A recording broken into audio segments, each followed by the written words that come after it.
Në fakt, ne në këtë sallë të nderuar të debatit të shqiptarëve duhet të diskutojmë për së pari mbi zërin e përbashkët që duhet të kemi mbi integrimin. Dëgjuam pak më parë që të flitet për subvencionime në bujqësi. Është për të thënë fakti se në 8 vite të qeverisjes Partisë Demokratike, shuma totale e skemës kombëtare nuk krahasohet me shumën e një viti si vjet.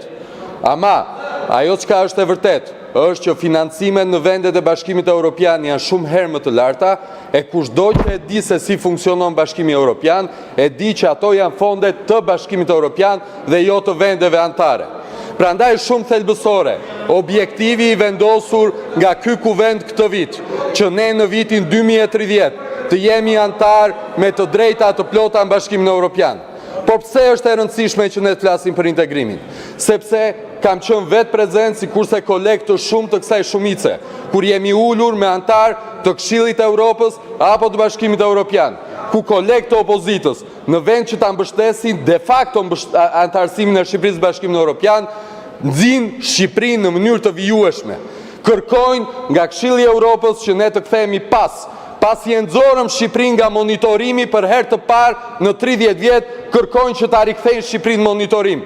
Kam dëgjuar kolegë të opozitës që duke folur me vende anëtare të Bashkimit Evropian të kërkojnë ndërprerjen e negociatave dhe jo të kërkojnë që fermerët shqiptar të marrin subvencionimet siç i marrin në Gjermani, siç i marrin në Francë, duke antarësuar Shqipërinë në Bashkimin Evropian.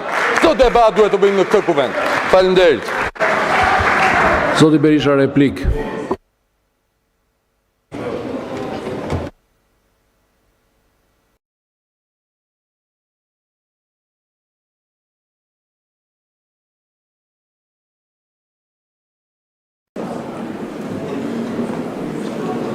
Mashtrimi është bërë ligji i tyre.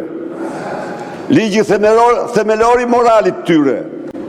Në Shqipëri rurale, qeveria me pashme ka investuar 3 miliard euro. Dhe ka ndryshuar në kulturën më tradicionale të zonës fushore kodrinore të Shqipërisë ullit nga 4 milion që vinë nga kohë e Skënderbeut në 11 milion rëj, si që bëni do të kur. Së dyti, smatëm me vendet e Bashkimit Evropian, dhe kjo është e drejtë, smatëm i do të. Po vetëm për Kosovën duhet të rikujtoj këtu. Kosova ka ndarë këtë vit 200 milion euro për bujqësi. 200 milion euro për bujqësi. Kosova ka ndarë 4 herë më shumë se Shqipëria. Kosova jep për 1 hektar grur $400 euro. Kosova jep për 1 hektar grur për plerat 100-150 euro për plehrimin. Jep për faren, jep për naftën. Pra, jo të krahasohemi me Gjermaninë, jo, as me Francën, as me Italinë. Po me Kosovën pomor, Kosova ka gjysmen, ka gjysmen e buxhetit ton, 4 miliard euro, po që jeni morë kështu ka që të mirë, që ngri bëri papagallin e një hajduti që po shkatron vendin apo jo. Si është kjo puna juaj? A keni ndjeja ju? A jeni shqiptar? Po ti do t'jesh i pari, sepse ata fermerët e Vurgut, e Jugut,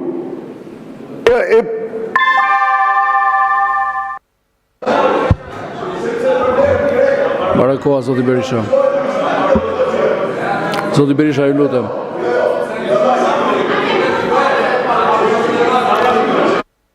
Përfundoni, ju lutem. Një fjallë. Nuk është fjalla këtu, është fjalla për Kosovën, për Maqedoninë, për Malnezi. Po i pardin që e vodhet dhe i përjashtuat nga 130 milion euro mbështetje europiane, Bashkimit Evropian për merë shqiptar. Pse nuk e thuat i këte? Apo i vodhi ai që mu palejnë cili zvidhet kur në Shqipëri, dhe ate që vodhi e mori këshiltarë në zy. Zoti Berisha, ka mbaruar koha. Zonja Ina Zhupa, për procedurë.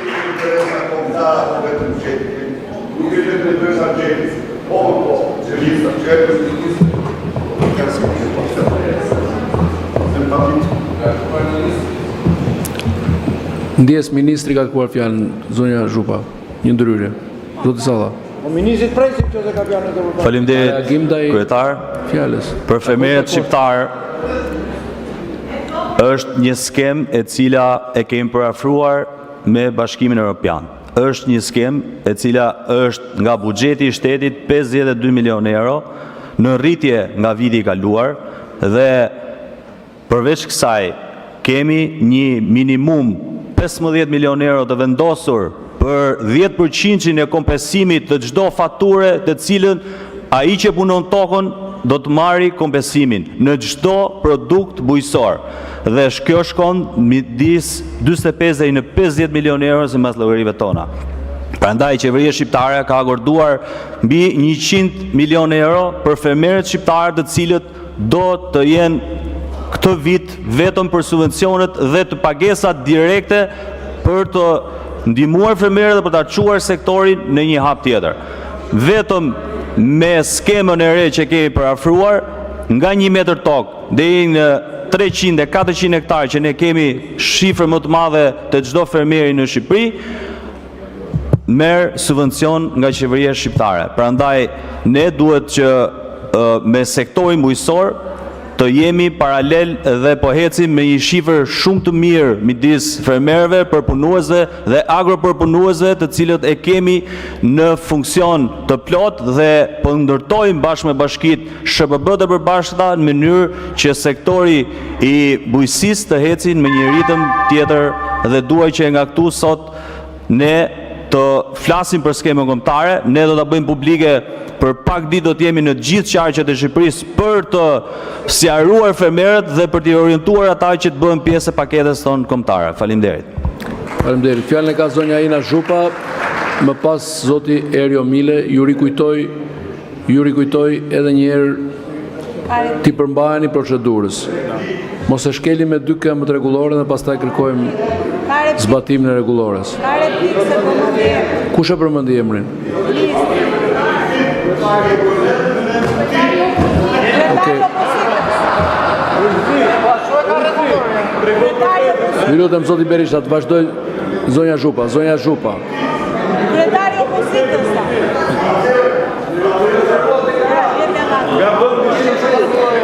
Replik zoti Berisha. Po, nuk them direkt me nërkuptim. Tani, le të gjej një vend të vetëm në Bashkimin Evropian që ka hequr subvencionin e naftës. Absolutisht as një vend. Ja u them unë ju, vendet në Bashkimin Evropian ndahen në 3 grupe. Ato që bëjnë subvencion maksimal, ato që bëjnë subvencion mesatar dhe ato që bëjnë subvencion me të ulët. Këtë vit, Gjermania që bënte subvencion mesatar, kaloi në subvencionin maksimal. Pra, se kush, se e bëj famshëm, se merita jote më e madhe se futa dhe dosat në shpërblim. Mirë ke bëj që i fut. Nuk them jo shumë mirë, shumë mirë. Po, nuk është vetëm dosa, ajo që duhet fermerëve. Pra në radhë të parë, duhet nafta, duhet të japim naftën. Po, jo, atje ka mirë ka bërë. Mirë ka bërë, s'tem po.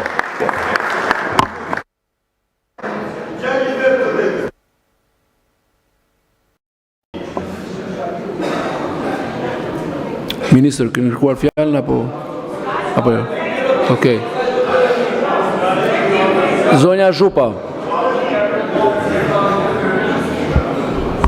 Në pas zoti Erio Mile. Faleminderit. Ju lutem përmbajoni procedurës. Kam një listë me më shumë se 10 deputet që kërkojnë për procedurë. 10 deputet. Do të përmbajem listës duke respektuar edhe detyrimin rregullores për ekuilibër ndërmjet grupeve. Zoti Boçi, mos u shqetësoni për listën. Urdhroni. Faleminderit, kryetar. Në fakt kam ndjekur me vëmendje edhe prononcimet e deputetëve nga ana juaj, edhe prononcimet e deputetëve tanë në lidhje me protestën e studentëve shqiptar në Maqedoninë e Veriut. Më vjen mirë që kemi reaguar të dyja palët, por kemi reaguar në mënyrë individuale si deputet apo si përfaqësues së elektoratit tonë. Do t'ishte në nderin dhe në detyrën e këtij kuvendi që të reagonte zyrtarisht dhe të dilte me një deklaratë të përbashkët në mbështetje të drejtave të shqiptarëve në Maqedoninë e Veriut për të përdorur gjuhën shqipe si gjuhë zyrtare, që vjen që nga marrëveshja e Ohrit tek ligji i miratuar nga Maqedonia e Veriut, sepse nuk bëhet fjalë për një diskutim me karakter politik, por bëhet fjalë për një diskutim me karakter ligjor, me karakter kombëtar. Ju, samitin e diasporët, e kishit titulluar Rënjët të lartësojnë. Rënjët tona janë kudo, janë edhe në Maqedoninë e Veriut, dhe është detyra e shtetit shqiptar që të kujdeset sa herë cënohen të drejtat atje. Mënyrën se si zoti kryetar e kishit organizuar samitin e diasporës, do t'ju ftoja me shumë sinqeritet, me qenë se jeni duke diskutuar edhe rregulloren e kuvendit, që Komisionit Turizmit dhe të Kulturës le t'ja hiqni diasporën për aq kohë sa e keni injoruar totalisht kuvendin, për aq kohë sa qeveria nuk e pa të nevojshme që të përfshinte deputetët e kuvendit Shqipërisë Komisionin Parlamentar të Diasporës për të marrë pjesë, për të qenë pjesë dhe për të organizuar një samit i cili i shërbente realisht diasporës. Kur ky samit, zoti ministër, me që jeni këtu, do duhet kishte filluar me çfarë u bë nga 3 samitet e mëparshme, kush ishin objektivat që arritën ata 3 të mëparshmit dhe cilat janë objektivat e këtij të 4-tit. Po e kthyehet në një samit propagandistik, ku unë për shembull nuk arrita dot ta kuptoj, mbasi ju kishit publikuar agjendën finale, si u gjend folës Taulant Balla dhe me shtagër ishte Taulant Balla atje, përveç se me tagën e drejtuesit politik të diasporës. Se po të ishte si kryetar grupi, detyrimi ishte që të gjithë kryetarët e grupeve parlamentare të ishin ftuar atje. Ju çdo gjë e përdorni për politik dhe për qëllime elektorale, por të paktën kur vjen puna tek shqiptarët e Maqedonisë së Veriut, le të bashkohemi, le të jetë detyrë e kryetarëve të grupeve për të bërë një deklaratë të përbashkët të kuvendit të Shqipërisë. Faleminderit. Faleminderit, ministri Hoxha ka kërkuar fjalën. Shumë faleminderit kryetar. 2 gjëra, pasi dëgjova deputeten për lidhur me situatën e manifestimeve paqësore të studentëve në Maqedoninë e Veriut.